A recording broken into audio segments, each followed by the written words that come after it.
The Random Jottings of Donald J. from Nelson, Lancashire. Witchy Neuk Roundhouse Ringstone Crescent, Nelson.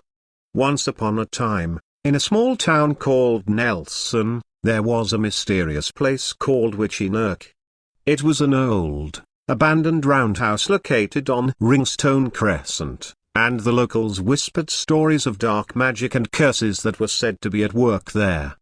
One day, a young girl named Emily decided to investigate the legend of Witchy Neuk. She had heard the stories from her grandmother, who had lived in Nelson her whole life, and was curious to see if there was any truth to them. As Emily made her way to the roundhouse, she could feel a strange energy in the air. The sun was setting, casting long shadows across the worn stones of the building. The door creaked as she pushed it open, and she stepped inside. The inside of Witchy Neuk was dark and musty. The walls were covered in cobwebs, and the air was thick with the smell of decay. Emily could hear faint whispers and murmurs coming from somewhere deep within the roundhouse. Suddenly, a figure appeared in front of her.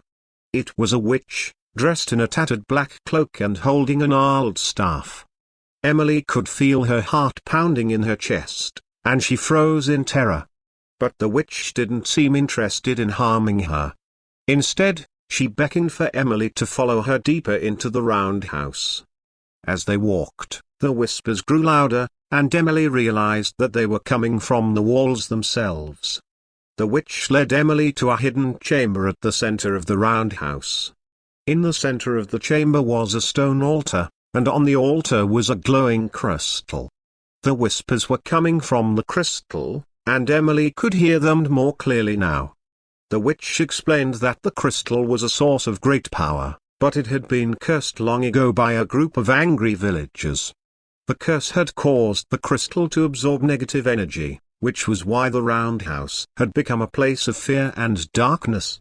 But the witch had a plan to break the curse. She asked Emily to help her collect several ingredients, including a rare herb and a strand of hair from a unicorn. Emily was skeptical but intrigued, and she agreed to help. Over the next few weeks, Emily and the witch worked together to gather the ingredients they needed.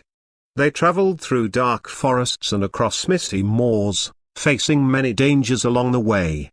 Finally, they returned to Witchy Neuk and performed the ritual to break the curse. The crystal glowed brighter and brighter, and the whispers turned to cheers and laughter. When the ritual was over, Emily looked around the roundhouse and saw that it was no longer a place of fear and darkness. Instead, it was filled with light and warmth. She turned to the witch and thanked her for teaching her that even the darkest places can be transformed with a little bit of magic and a lot of courage. By Donald J.